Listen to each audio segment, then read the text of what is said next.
सी times की सभी दर्शकों को मेरा नमस्कार। मैं हूं रचना श्रीवास्तव और आज हम बात करने वाले हैं समान नागरिक संहिता यानी कि यूनिफॉर्म सिविल कोड पर। तो इस विषय पर चर्चा के लिए हमारे स्टूडियो में आज हमारे साथ मौजूद हैं law expert professor doctor Ram Prakash Chaubey ji, जिन्होंने BA LLB ऑनर्स के साथ किया हुआ है, LLM human rights and criminal law में किया हुआ है, MA पॉलिटिकल साइंस में, साथ ही PhD भी की हुई है। तो आइए बातचीत का सिलसिला शुरू करते हैं। नमस्कार सर, बहुत बहुत स्वागत है आपका हमारे स्टूडियो में। आज हम बात करने वाले हैं यूनिफॉर्म सिविल कोड पर। तो पहला सवाल मेरा यही है कि समान नागरिक संहिता है क्या, इस पर आप क्या कहना चाहेंगे और क्या माइनॉरिटी के राइट्स इसको लेकर कम होंगे? सबसे पहले मैडम बहुत बहुत धन्यवाद आपका कि आपने इस महत्वपूर्ण विषय पर मुझे अपने विचार रखने के लिए आमंत्रित किया। मैडम, सबसे पहले हमें दो चीजें समझनी होंगी। यूनिफॉर्म सिविल कोड है क्या? यूनिफॉर्म सिविल कोड को पर चर्चा करने के पहले एक बात और मैं बता दूं, भारत में दो तरह के कानून प्रचलित हैं। पहला एक तो सिविल लॉ और दूसरा क्रिमिनल लॉ। हमारे यहाँ यूनिफॉर्म क्रिमिनल लॉ लागू है। अगर कोई भी व्यक्ति कोई अपराध करता है तो उसको समान दंड का प्रावधान है।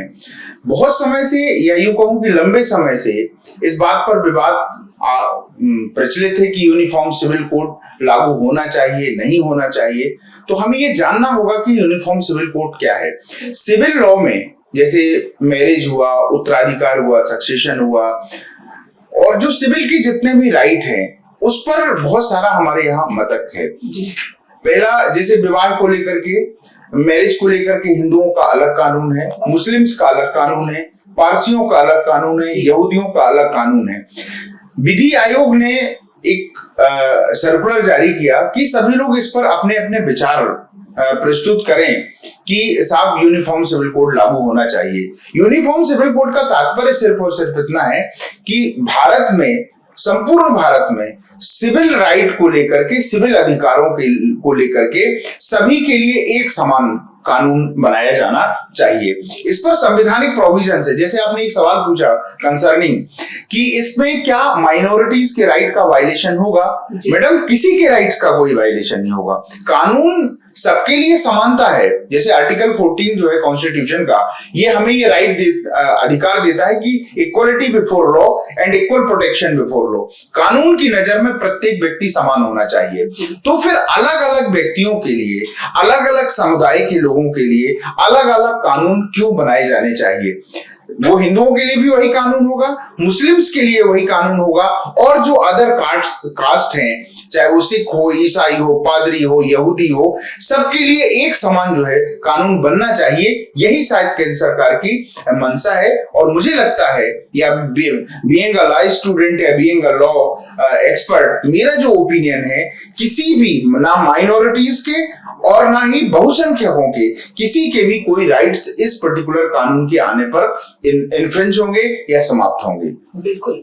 अभी आपने जैसा कहा कि किसी के भी राइट्स खत्म नहीं होंगे या कम नहीं होंगे, तो फिर विरोध किस चीज का है? मैडम, विरोध का तो क्या बताएं। विरोध तो किसी भी चीज का हो सकता है। अभी लोग अलग अलग, हमारे देश का ये दुर्भाग्य रहा है।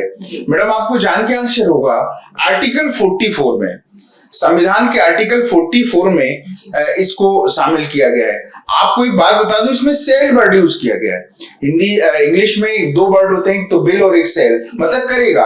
ये राज्य सरकार को, संविधान निर्माताओं की रिकमेंडेशंस थी कि साहब राज्य जो है इस बात की कोशिश करेगा कि समान नागरिक संहिता लागू हो। आजादी के इतने 1950 को संविधान लागू हुआ, उससे लेकर के आज तक जो है इस पर राज्य सरकारों या केंद्र सरकार की कभी भी एक राय नहीं हो पाई, ना ही ये कानून लागू हो पाया। अलग अलग सरकारों ने अलग अलग तरीके से इस पर थोड़ा बहुत, गोवा को एक बात बता दूं, हमारे देश में सिर्फ और गोवा एक ऐसा राज्य है जहां पर समान नागरिकता संहिता लागू है। आपको जान के आश्चर्य होगा, जब गोवा के लोगों की राइट प्रभावित नहीं होते हैं तो अदर राज्यों के राइट क्यों प्रभावित होंगे? विरोध सामान्य व्यक्तियों का विरोध नहीं है मैम, ये सिर्फ और सिर्फ पॉलिटिकल पार्टीज का विरोध है जो अपने अपने तरीके से अपने अपने वोट को सिक्योर करने के लिए अलग अलग तरीके से विरोध कर रहे हैं। बाकी सामान्य व्यक्तियों का क्यों विरोध होगा? आप एक नॉर्मल बात में अगर बताऊं कि अगर आपको मेरे बराबर राइट मिल जाए तो आप क्यों विरोध करेंगे? हमारे जब हम समानता की बात करते हैं तो यूनिफॉर्म सिविल कोड समानता की ही तो बात करता है कि एक यूनिफॉर्मिटी आए, सभी के लिए एक समान कानून हो। बिल्कुल। कितने देश हैं जहां यूसीसी लागू है? हाँ, ये अच्छी चीज है मैम। अगर देखा जाए, जैसे मैंने अभी आपको ये बताया कि भारत में गोवा एक ऐसा राज्य है जहां पर यूनिफॉर्म सिविल कोड काफी लंबे समय से लागू है। अगर हम इस पर ब्रॉडर सेंस में देखा जाए तो पाकिस्तान मुस्लिम कंट्री है लेकिन वहां यूनिफॉर्म सिविल कोड लागू है। अगर पाकिस्तान में कोई हिंदू भी है तो वो उसी लॉ से गवर्न होगा जिस लॉ से मुस्लिम गवर्न होगा। इसके अतिरिक्त बांग्लादेश, मलेशिया, तुर्की, इंडोनेशिया, सूडान, मिस्र, अमेरिका और आयरलैंड, ये कुछ ऐसे देश हैं जहां पर यूनिफॉर्म सिविल कोड है। यूनिफॉर्म सिविल कोड मतलब जो सिविल के राइट हैं उन पर एक सभी व्यक्ति जो है एक ही कानून से जो है विचारण होता है, एक ही कानून सभी पर लागू होता है। एक बात और मैं बताना चाह रहा था इस पर, अगर हम देखें कि जो इस पर एक गहरी साजिश रही है मैम। आजादी के पहले भी यूनिफॉर्म सिविल कोड पर चर्चा हुई है, लेकिन वही हुआ ना कि वो एक बहुत अच्छे शायर थे, उनका एक शेर था कि होने थे जितने खेल मुकद्दर के हो गए, हम टूटी नाव लेकर समंदर के हो गए, खुशबू हमारे हाथ को छूकर चली गई, हम सबको फूल बांटकर पत्थर के हो गए। इतने सालों के बाद भी आजादी से के पहले से इसका संघर्ष चालू हुआ और आज आजादी के इतने सालों के बाद भी हम यूनिफॉर्म सिविल कोड को लागू करवाने में लगभग असफल रहे हैं। पहली बार इस पर एक देशव्यापी चर्चा चालू हुई है। बिल्कुल। आप वकील के मतलब लॉयर के साथ साथ आप शायर भी निकले। धन्यवाद मैडम आपको। मेरा एक अगला सवाल ये है कि केरला में जो हिजाब को लेकर विवाद हुआ था उस पर आप क्या कहना चाहेंगे? देखिए मैम, मैं आपको एक बात बताऊं, ये हालांकि थोड़ा सा धार्मिक मामला होता है। हर व्यक्ति को अपनी स्वेच्छा से कोई भी कपड़ा पहनने का अधिकार है, किसी भी तरह से रहने का हर व्यक्ति का अपना चॉइस है। लेकिन जैसे स्कूल हुए, कॉलेजेस हुए, यहाँ पर यूनिफॉर्मिटी होनी चाहिए। यही मैं बार बार एक बात हम लोग चर्चा कर रहे हैं कि यूनिफॉर्मिटी होना चाहिए, चाहे वो स्कूल हो, कॉलेज हो। भाई किसी भी व्यक्ति को हम अलग क्यों दिखाना चाहते हैं? दिखाया भी नहीं जाना चाहिए। छोटे छोटे बच्चों को आप हिजाब पहनने का अधिकार चूंकि मुस्लिम धर्म में है, उनका रिचुअल्स है, वो पहन सकते हैं, उसमें किसी को कोई ऐतराज नहीं है। लेकिन जब हम पब्लिक पोस्ट की बात करते हैं या पब्लिक सर्विस की बात करते हैं या स्कूल की बात करते हैं या कॉलेजों की बात करते हैं तो वहां पर हमें यूनिफॉर्मिटी लानी होगी। सबके लिए एक समान यूनिफॉर्म हो, सबके लिए एक समान राइट हो। अनावश्यक विवाद है मैम, ये सब राजनीतिक प्रेरित विवाद होते हैं जो बहुत कम लोग हैं समाज में। मैम आप सिंपल सी बात है, कहना नहीं चाहिए लेकिन सच बात यही है, कौन बच्ची जो है आज की डेट में वो हिजाब में रहना चाहती है? कोई नहीं रहना चाहता। इतनी गर्मी में भी आपने उनको काले कपड़े पहना दिए, लेकिन अगर उनकी स्वेच्छा है तो रह सकते हैं। लेकिन जब हम स्कूल और कॉलेजेस या की बात करते हैं तो वहां पर एक यूनिफॉर्मिटी होनी चाहिए और सबको ये राइट होना चाहिए। जी, जैसे कि अभी आपने कहा कि राजनीतिक पार्टियां अपने फायदे के लिए इसका विरोध कर रही है यूसीसी का, तो खासतौर पर कांग्रेस उभर कर सामने आती है विरोध में, तो आपकी क्या खास टिप्पणी है? मैडम देखिए, राजनीतिक सवाल का जो है ज्यादा अच्छे से जवाब जो है राजनीतिक व्यक्ति ही देगा। मैं तो पॉलिटिकल व्यक्ति नहीं हूं, लेकिन चूंकि चलिए आपने सवाल पूछा तो थोड़ा सा एक बात कर देना चाहता हूं। मैम कोई खास वजह नहीं है। आप किसी भी पॉलिटिकल पार्टी से पूछिए कि साहब आप इसका विरोध क्यों करना चाहते हैं, कोई कहेगा आपको कि साहब इसमें माइनॉरिटीज के राइट इन्फ्रिंज होते हैं। आप पलट करके उनसे सवाल पूछिए कि साहब कौन सा माइनॉरिटी का राइट इसमें प्रभावित होता है, कोई कहेगा साहब इसमें मुस्लिम के राइट प्रभावित होते हैं। तो भाई बहुत सारी, देखिए मैम एक बात मैं बताऊं आपको, बहुत सारी प्रथाएं हिंदुओं में भी थी। सती प्रथा उसका सबसे बड़ा उदाहरण है। सती प्रथा भारत में प्रचलित थी लेकिन वो बंद हुई ना। बहुत सारे कस्टम्स ऐसे थे जो हिंदुओं में आज भी हैं। मथुरा चले जाइए तो वहां देवदासी प्रथा थी, उसका विरोध हुआ और वो खत्म हुई। बहुत सारी जो है प्रथाएं जो है वो हिंदुओं में भी हैं, मुस्लिम्स में भी हैं, सिखों में भी है, पादरियों में भी है और अन्य अन्य कम्युनिटी के लोगों में। लेकिन जब यूनिफॉर्म सिविल कोड आएगा तो सब पर एक ही कानून लागू होगा। ऐसा नहीं है कि साहब एक चीज मैं आपको बताऊं, आपको जान के आश्चर्य होगा मैम कि ये एक मतलब एक प्रोपोगंडा फैलाया जा रहा है कि साहब ये जो यूनिफॉर्म सिविल कोड है ये सिर्फ मुस्लिम्स पर लागू होगा। ऐसा नहीं, एक कानून बनेगा, एक यूनिफॉर्म कानून बनेगा जो सब पर लागू होगा और सबको उसका पालन करना होगा। जी मेरा अगला सवाल आपसे है कि यूसीसी को लेकर न्यायालय का कोई ऐसा जजमेंट जिसे आप हमारे साथ शेयर करना चाहें? मैडम, इस पर न्यायालय के दर्जन भर जजमेंट है, बहुत सारा ओरल ऑब्जर्वेशन है, लेकिन एक महत्वपूर्ण केस मैं आपके साथ जरूर डिस्कस करूंगा और उस पर छोटे छोटे से इसके जो की बिंदु है। एक केस था मैडम बड़ा महत्वपूर्ण, वो था सरला मृदुगल वर्सेस यूनियन ऑफ इंडिया। इस पर सुप्रीम कोर्ट ने भारत के प्रधानमंत्री से ये निवेदन किया था कि साहब यूनिफॉर्म सिविल कोड पर कोई स्ट्रिक्ट जो है आप कदम उठाइए और उसके लागू करने की दिशा में कार्य करिए। अब आप इस मामले में 4 पिटीशन फाइल हुई, 4 इस पे बातें हुई। पहली पिटीशन फाइल महिलाओं की एक रजिस्टर्ड सोसाइटी थी, उसने फाइल की। दूसरी पिटीशन फाइल की मीरा माथुर ने। उनका कहना यह था कि 1978 में जो जितेंद्र माथुर थे उन्होंने शादी की, उनके 3 बच्चे हुए और 1988 में 1988 में उन्होंने इस्लाम धर्म स्वीकार कर लिया और सुनीता उर्फ फातिमा से शादी कर ली।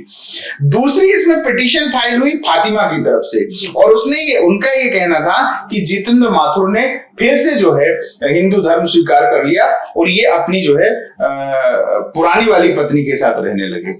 इस पर तीसरी पिटीशन फाइल हुई गीता रानी की। उनका कहना था कि 1988 में प्रदीप कुमार जी ने उनके साथ दुर्व्यवहार किया और एक लड़की जो है दीपा नाम की उससे शादी करे की। चूंकि हिंदू लॉ में या हिंदू धर्म में आप जो है एक पत्नी के रहते हुए दूसरी शादी नहीं कर सकते, तो उन्होंने जो है उसके लिए जो है मुस्लिम धर्म एडॉप्ट किया और दीपा के साथ शादी कर ली। इसके अतिरिक्त एक और पिटीशन फाइल हुई जिसमें सुष्मिता घोष, उनका भी यही कहना था कि साहब जो जीसी घोष साहब थे उन्होंने जो है मुस्लिम धर्म को एडॉप्ट किया और फिर दूसरी शादी की। मेरा कहने का मतलब है इस केस के बारे में बात करने का मतलब जो सिर्फ ये है कि लोगों ने धर्म को मजाक बना लिया। आपने एक महिला से शादी किया, उसके बाद आपने, चूंकि आपको मालूम है कि मुस्लिम धर्म में आपको 4 शादियां परमिटेड हैं, आप 4 शादियां कर सकते हैं, तो आपने उसको जो है ढाल बना करके धर्म को परिवर्तित कर लिया। के हिसाब से इसी तरह एक केस और है प्रगति वर्गीस का, एक नूरसबा खातून का भी मामला है। एक सबसे महत्वपूर्ण जो केस इसमें जो मैम आया वो आया साहिबानों का, जिस पर बात की जानी चाहिए। एक 75 वर्षीय महिला को एक बार में 3 बार तलाक कहकर के उसको तलाक दे दिया, जबकि उसके 3 बच्चे और उसको भगा दिया। सुप्रीम उसमें जब मेंटेनेंस की बात हुई, सेक्शन 125 में जब मेंटेनेंस की बात हुई तो उन्होंने सिर्फ ये बात कहकर के मेंटेनेंस देने से इनकार कर दिया कि साहब जो है हम मुस्लिम धर्म को फॉलो करते हैं और हम शरीयत से गवर्न होंगे और हमारे यहाँ मेहर पे करने की प्रथा है, हम मेंटेनेंस प्रदान नहीं करेंगे। सवाल ये पैदा हुआ कि कोई व्यक्ति धर्म को लेकर के किस लेवल तक लोगों को प्रताड़ित कर सकता है, किस लेवल तक जाकर के जो है किसी व्यक्ति को मानसिक रूप से प्रताड़ित किया जा सकता है। इसमें हालांकि इसमें बाद में एक केस आया Daniel Latifi versus Union of India का, जिसमें सुप्रीम कोर्ट ने मेंटेनेंस को लेकर के स्ट्रिक्ट बात कही और उन्होंने ये बात कही कि साहब चाहे वो इद्दत का पीरियड हो या इद्दत की बात की अवधि हो, महिला को जब तक वो रीमैरिज नहीं कर लेती है तब तक जो है आपको जो है मेंटेनेंस प्रदान करना होगा। और मेंटेनेंस जो है सेक्शन 125 जो है वो किसी पर्टिकुलर धर्म पर लागू नहीं होती है, वो सभी धर्मों पर लागू होती है। आपको जान के आश्चर्य होगा कि सेक्शन 125 चूंकि ये क्रिमिनल प्रोसीडिंग है, उसके बावजूद भी यूनिफॉर्मिटी ना होने की वजह से लोगों ने उसको भी विवादित कर दिया। तो ये इसीलिए मेरा मानना ये है कि यूनिफॉर्म सिविल कोड आए और सबके लिए जो है हर एक कार्य के लिए समान कानून लागू होना चाहिए। ये तो है कि यूनिफॉर्म सिविल कोड के थ्रू सारे नागरिक, भारत देश के सारे नागरिक एक समान कानून के थ्रू आएंगे, लेकिन इससे और क्या सुधार हो सकते हैं? मैडम देखिए, सुधार यही है इसमें, यूनिफॉर्म सिविल कोड का जो मतलब है, यूनिफॉर्म सिविल कोड बिल्कुल मतलब जितने भी सिविल के जो कानून हैं उनका कोडिफिकेशन हो जाएगा। मतलब एक कोड बनेगा, एक कोडिफाइड हो जाएगा कि साहब अगर ये पर्टिकुलर प्रॉब्लम पैदा होती है या ये प्रॉब्लम होती है तो इस पर्टिकुलर प्रॉब्लम पर ये कानून लागू होगा। जैसे अभी आप देखोगे तो सक्सेशन को लेकर के हिंदू सक्सेशन एक्ट अलग है, मुस्लिम को लेकर के वो अपना एक उनका मुस्लिम लॉ अलग है, इसी तरह से ईसाइयों का अलग कानून है। मैरिज को लेकर के हिंदुओं का अलग है और मुस्लिम्स का अलग है। डाइवोर्स को लेकर के, तलाक को लेकर के हिंदू लॉ अलग बात करता है, मुस्लिम लॉ अलग बात करता है। मैरिज को लेकर के हिंदू लॉ अलग बात करता है, मुस्लिम लॉ अलग बात करता है। आप एक कल्पना करिए मैम, आज के इस सभ्य समाज में इससे बड़ी विसंगति क्या हो सकती है कि एक व्यक्ति कहता है बोले साहब आप 4 शादियां कर सकते हैं। आप एक पर्टिकुलर महिला को एक कमोडिटी की तरह इस्तेमाल करना चाहते हैं। महिला जो है कोई कमोडिटी नहीं है, वस्तु नहीं है, वो इंसान है और उसके साथ इंसानों की तरह एक साथ आप 4 शादियां करते हैं, कैसे आप उनके राइट को सिक्योर करेंगे? तो मेरा मानना ये है कि इस पर जो जितने भी सिविल की प्रॉब्लम्स है, बहुत सारी प्रॉब्लम्स है मैम, सक्सेशन को लेकर के, प्रॉपर्टी को लेकर के, प्रॉपर्टी पर महिलाओं का अधिकार हो, उनको अधिकार मिले। देखिए मैम, इस पर मुख्य रूप से अगर देखा जाए यूसीसी के आने पर सबसे ज्यादा अगर किसी व्यक्ति के राइट सिक्योर होंगे तो वो महिलाओं के, हालांकि और भी कई दिशाओं पर इस पर कार्य होगा लेकिन महिलाओं के राइट्स जरूर इसमें सिक्योर होंगे। देखिए मैम, एक बात मैं एक लाइटर नोट में या एक सीरियस नोट में बात करना चाहूंगा कि किसी भी, हम लोग ये बात करते जरूर हैं कि किसी भी पुरुष की कामयाबी में महिला का बड़ा योगदान होता है, लेकिन हम लोग इसको मानते नहीं हैं क्योंकि हम कभी भी किसी महिला को राइट देने के फेवर में ही नहीं है और यूसीसी महिलाओं के राइट को सिक्योर करेगा, ऐसा मेरा मानना है। बिल्कुल। समान नागरिक संहिता की राह में क्या पेच है, क्यों प्रॉब्लम आ रही है? देखिए मैम, इसकी जो प्रॉब्लम की वजह है वो सिर्फ और सिर्फ मानसिकता है। मानसिकता ये है कि हम हर व्यक्ति को अपना धरातल जो है वो डिगता हुआ नजर आ रहा है। अगर हम ईसाइयों की बात करें या मुस्लिम्स की बात करें तो उनको ये लग रहा है कि साहब अगर यूसीसी आ जाएगी तो हम 4 शादियां नहीं कर पाएंगे जी, हम महिलाओं को राइट नहीं देना चाह रहे। भाई आप क्यों महिलाओं को राइट नहीं देना चाह रहे? क्यों? मैं आपको बताऊं मैम, आपको जान के आश्चर्य होगा, आप किसी भी व्यक्ति से ये जाकर के पूछिए कि साहब यूनिफॉर्म सिविल कोड से आपको प्रॉब्लम क्या है, कोई भी व्यक्ति कोई पॉइंटेड जो है बात बताने के जो है स्थिति में नहीं है, लेकिन विरोध सबने करना। तो अगर इसमें पेंच है तो मानसिकता है। हमें ड्राफ्ट आने दीजिए, सरकार उस पर ड्राफ्ट लाएगी। और देखिए मैम, मैं एक बात क्लियर कर दूं, मैं किसी राजनीतिक पार्टी का व्यक्ति नहीं हूं, मैं सिर्फ और सिर्फ प्योर कानून का विद्यार्थी हूं और उस हैसियत से मेरा जो मानना है वो ये है कि व्यक्ति जब देश है तो एक कानून, अलग अलग समाज के लिए, अलग अलग कम्युनिटी के लिए, अलग अलग विचारधारा के लिए अलग अलग कानून नहीं होना चाहिए। जब आपने यूनिफॉर्म क्रिमिनल लॉ जो है उसको एडॉप्ट किया, आपने ये तो नहीं कहा कि साहब हम चोरी करेंगे तो शरीयत तो कहता है कि चोरी करो तो हाथ काट दिए जाएंगे, कटवाइए ना हाथ, क्यों नहीं कटवाते जी? आप चूंकि चोरी करने पे आपको 379 सही लग रहा है क्योंकि उसमें मैक्सिमम 3 साल की सजा है, लेकिन अगर आपने यूनिफॉर्म क्रिमिनल लॉ को स्वीकार किया वहां, लेकिन जब आपने 4 शादियां करनी है तो आपको लगता है कि साहब ये यूनिफॉर्म जो है क्रिमिनल लॉ, सिविल लॉ जो होना चाहिए और वहां पर जो है आपको किसी को कोई अधिकार न देना पड़ेगा अपनी सहूलियत के हिसाब से। हाँ, लोगों ने बस वही बात है कि हमने अपनी सहूलियत से, जैसे कहना नहीं चाहिए, मतलब एक लाइटर नोट की बात करें कि जब एक जानवर जो होता है, जानवर जैसे गाय हुआ या भैंस हुई, तो उसमें जब वो फीमेल जन्म देती है तो हम खुश होते हैं कि साहब ये चलो अब ये बड़ी होगी तो दूध देगी। और जब किसी के घर में बेटी जन्म लेती है तो हमको दुख होने लगता है। हालांकि अब बदला है समाज, लेकिन एक लाइटर नोट की बात, तो बेटा जन्म लेता है तो हम खुश होते हैं क्योंकि ये हमारी सेवा करेगा। और वहां पर जब कोई फीमेल जन्म लेती है तो हम इसलिए खुश होते हैं कि साहब ये इससे हमको फायदा होगा। तो लोगों ने कानून का और धर्म का दोनों का इस्तेमाल अपने अपने हिसाब से किया है मैम, और अपने अपने हिसाब से उसको देख रहे हैं। बिल्कुल। चलते चलते मैं यूसीसी से हट के एक पर्सनल मेरे जहन में एक क्वेश्चन है, वो पूछूंगी कि जैसा कि हम सभी जानते हैं कि किसी भी व्यक्ति को अगर गिरफ्तार किया जाता है तो उसको कस्टडी में 24 घंटे से ज्यादा नहीं रखा जाता। जी जी। लेकिन अगर कोई छुट्टी आ गई या न्यायाधीश जो है वो छुट्टी पे चले गए हैं तो उस समय क्या प्रोसीजर? मैम दरअसल में होता क्या है, ये हमारा प्रत्येक व्यक्ति का फंडामेंटल राइट है, ये मूल अधिकार है कि जब भी किसी व्यक्ति को गिरफ्तार किया जाए तो उसको विद इन 24 आवर्स के अंतर्गत निकटतम न्यायिक मजिस्ट्रेट के समक्ष पेश किया जाना चाहिए। किसी भी व्यक्ति को 24 घंटे से ज्यादा पुलिस अधिकारी डिटेन करके नहीं रख सकता है। अगर वो ऐसा करता है तो रॉन्गफुल कन्फाइनमेंट होगा, का अपराध होगा। होता क्या है, अब एक सवाल जनरली पैदा होता है कि साहब अगर 24 घंटे रात के 12 बजे पूरे होते हैं तो जाइए ना, आप उसको लेके जाइए जुडिशियल मजिस्ट्रेट के यहाँ, वो उसकी गिरफ्तारी बनाएगा और उसको जेल भेजेगा।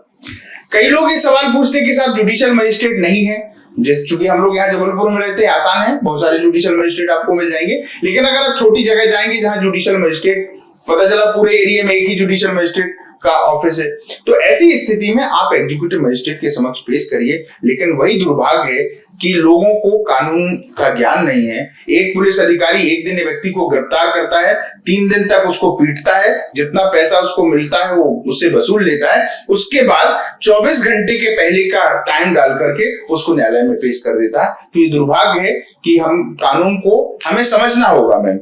बिल्कुल। तो बहुत बहुत शुक्रिया आपका हमारे स्टूडियो में आने के लिए और यूसीसी पर इतनी विस्तृत चर्चा करने के लिए। उम्मीद करते हैं कि हमारे दर्शक भी इस कानून को लेकर सजग होंगे और जानेंगे इस बारे में। तो बहुत बहुत शुक्रिया आपका हमारे स्टूडियो में। बहुत बहुत धन्यवाद मैडम आपका बुलाने के लिए। तो ये थे डॉक्टर राम प्रकाश चौबे जी, जिन्होंने काफी विस्तृत चर्चा की है यूसीसी पर, यूनिफॉर्म सिविल कोड पर।